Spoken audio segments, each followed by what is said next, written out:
حسن صاحب، تہران میں حماس سربراہ اسماعیل ہنیہ کے قاتلانہ حملے میں شہید ہونے پر ان کے بیٹے نے کہا کہ والد کی شہادت کی آرزو پوری ہوئی۔ ایران نے کہا کہ اسرائیل نے بدلہ لینے کی مضبوط بنیادیں فراہم کر دیں۔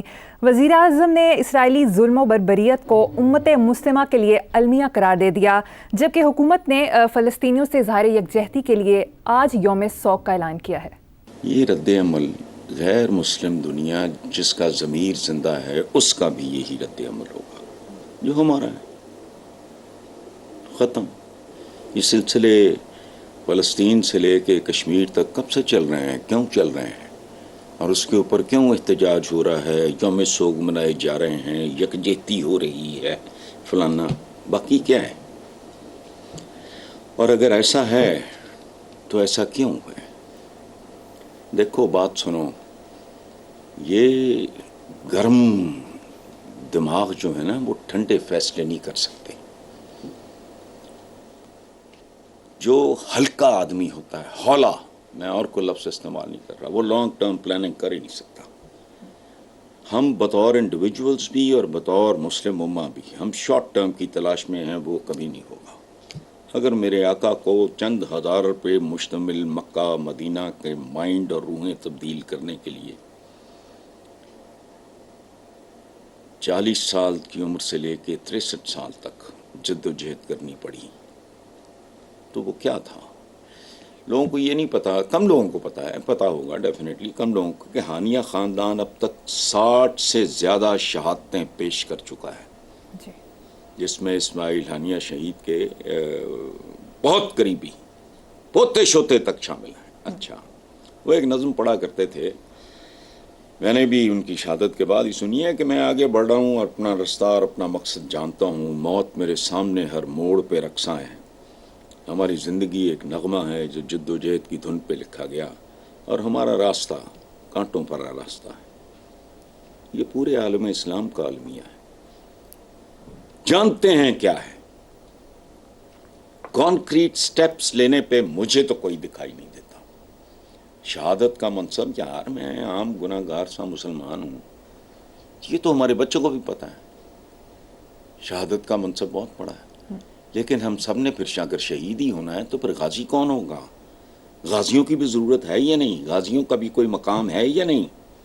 دنیا کی دوسری بڑی پاپولیشن مسلمانوں کی 1 ارب 90 کروڑ تقریباً، یعنی دنیا کا 24%، یہودی تقریباً 1.5 کروڑ، یعنی 0.2%۔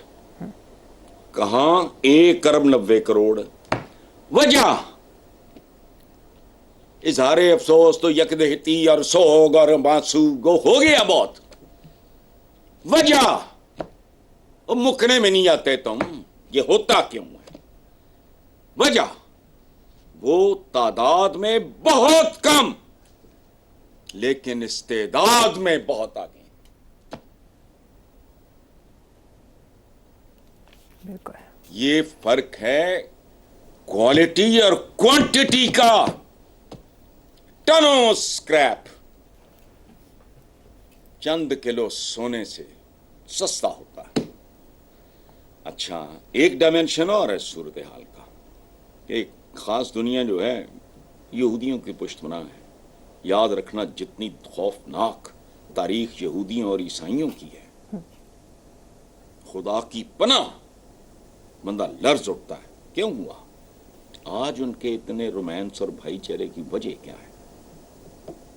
ان چیزوں پہ غور کرو، خدا کا واسطہ۔ شہادت بہت بڑا منصب ہے، پر غازی ہونا بھی کم نہیں ہے۔ اس لیے خدا کا واسطہ یہ جو ماتم، سوگ، اظہار یکجہتی اور احتجاج فلانا ہو گیا، کشمیر سے لے کے فلسطین تک یہی تمہارا مقدر ہے اگر تو بہت اچھی بات ہے۔ آج میں رو رہا ہوں، وہاں اور بے شمار لوگ رو رہے ہیں، اس پہ کڑ رہے ہیں۔ آج سے 10-20 سال بعد کوئی اور بیٹھا ہوگا، 5 سال بعد وہ بھی یہی کر رہا ہوگا، یہ آپ صدیوں سے کر رہے ہو۔ وہ خدا کا واسطہ اصل بات پہ غور کرو۔ ٹھیک، پر تم حسن صاحب کہاں دھتکارے جا چکے ہو؟ جو بنیادی اقرا سے شروع ہونا، پڑھ، اب کیا پڑھ، وہ پڑھ जिस इल्म की बुनियाद पे फैसला होना है कि कौन ताकतवर है और कौन कमजोर है, कौन सोगदारी करने के लिए ताकतवर है और कौन सोग मनाने के लिए आजाद है। चलो बिल्कुल ठीक आसिफ साहब, पर दूसरी तरफ नून लीग के सेनेटर मुशाहिद हुसैन का कहना है इस हवाले से कि ये सिक्योरिटी लैब्स था। वो नहीं यार, मुशाहिद पढ़ा लिखा ज़हीन आदमी है, लेकिन ये एक सती सी बात है। सिक्योरिटी लैब्स क्या? सिक्योरिटी लैब्स ये साइंस और टेक्नोलॉजी का लैब्स है। सिक्योरिटी लैब्स वो कौन सा लैब्स है कि उन्होंने वहां टमाटर उगा लिए, वो मरीखों और चांदों पे पहुंच गए? वो कौन सा लैब्स है? सिक्योरिटी लैब्स क्या है? जितनी मेरी कैपेबिलिटी है मैं अपना आखिरी जोर भी लगाऊंगा। तो मेरी ख्वाहिश से तो नहीं है, वो तो मेरी अहलियत की बुनियाद पे होगी, मेरी सिक्योरिटी या मेरे मुल्क की सिक्योरिटी या फलां की। हम कौन लोग हैं भाई? ये तो लेवल है। तो बटन किन का दबाया था? जो एटम बम उन्होंने बनाया था। बटन दबाया था। क्या बटन दबाया था? हमारा प्राइड क्या है? बटन दबाना। उनका काम है एटम बम बनाना। ये सिक्योरिटी लैब्स नहीं है। क्योंकि सिक्योरिटी तो जितनी आपकी अहलियत होगी, कैपेसिटी होगी, कमांड होगी टेक्नोलॉजी पे, उसी के हिसाब से करोगे ना। तो दुनिया की सुपीरियर तरीन टेक्नोलॉजी वही सुपीरियर है। इल्म अपनी खोई हुई मिरास है। ढूंढो और ढूंढो जिस पे इतना जोर दिया है, जिनसे मोहब्बत का दावा करते हैं हम। रब्बे ज़िदनी इल्मा कह कह के मुझे शर्म आने लगी है। इल्म हासिल करो चीन तक। चीन तक तुमने क्या हासिल करने जाना है? उस जमाने में क्या करने जाना था? उस वक्त वो टेक्नोलॉजी वगैरह में ये वो फार हेड ऑफ अरब्स वगैरह, ये सारा। रब्बे ज़िदनी इल्मा वो क्या इकरा से शुरू होने वाला दीन। अपनी खोई हुई मीरास ढूंढो। तुम अपने बड़ों की दी हुई मीरास गवा चुके हो। हिंदुओं में देखो एक बड़ा खूबसूरत बात है कि बेटों की 3 किस्में होती हैं, पूत, कपूत और सपूत।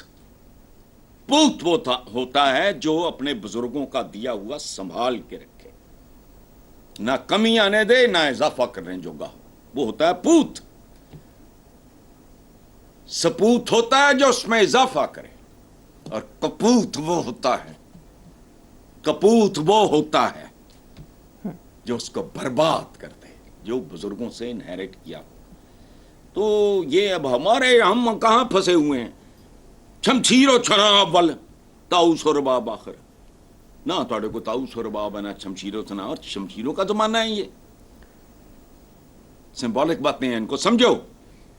फिर इकबाल साहब फरमाते हैं, दश्तो दश्तंत्र अभी न छोड़े हमने, बहरे जुल्मात में दौड़ा दिए घोड़े हमने। वो केड़ा बहरे जुल्मात केड़े घोड़े हुए, बाहर निकलो। ये नारेबाजी है। ये अपने वक्त के हिसाब से बात कहानी तब्दील हो चुकी मुकम्मल तौर पे। जब इकबाल ने कहा दुनिया और तरह की थी, आज इकबाल होता तो और तरह की बात कर।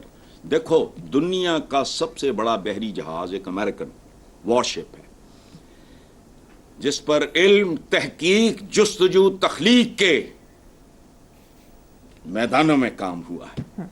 जंगी तैयारे मौजूद हैं बेतहाशा उस पे। उसकी लंबाई है तकरीबन 1100 फुट, चौड़ाई 134, वजन 1 लाख टन। अब लाओ घोड़े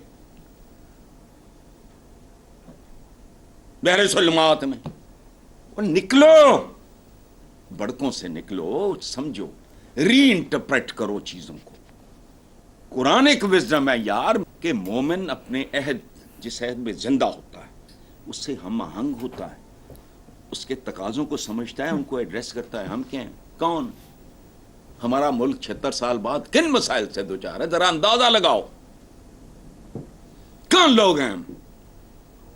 किन किन चीजों के लिए क्या क्या कुछ हो रहा है? आज ही है किश्वर नाहिद का कॉलम, जाओ जाके पढ़ के देख लो, डूब मरने को दिल करता है। चलें आगे चलते हैं सर साहब।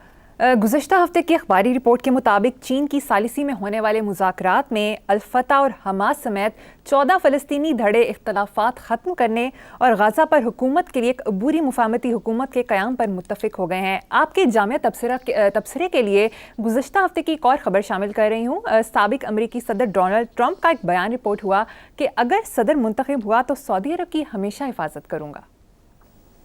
वाह, ये ऐसे करो, ये खबर चीन ने सालसी कराई किसकी? जिस फलस्तीन की धज्जियां उड़ रही हैं, वहां ग्रुपों में तकसीम है।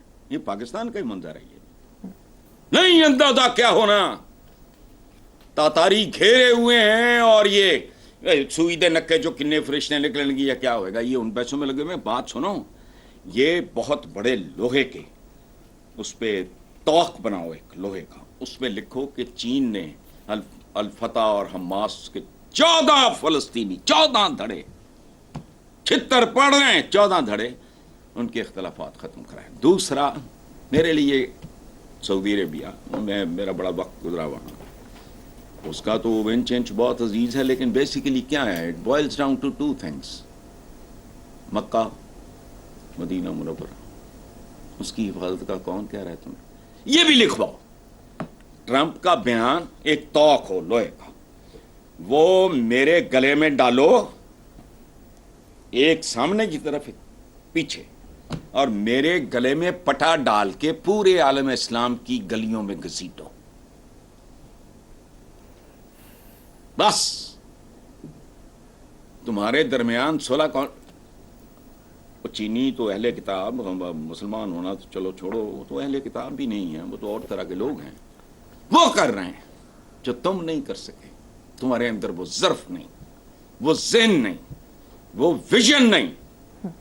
अच्छा, और ट्रंप कह रहा है वाह वाह, सारे आ जाओ, मुसलमान मुल्कों में फिरें, तौक गले में हो, एक पे हो चीन का सुलह कराना, ये अगली तरफ हो, पिछली तरफ हो ट्रंप का बयान हो कि मैं सऊदी अरब की हिफाजत करूंगा।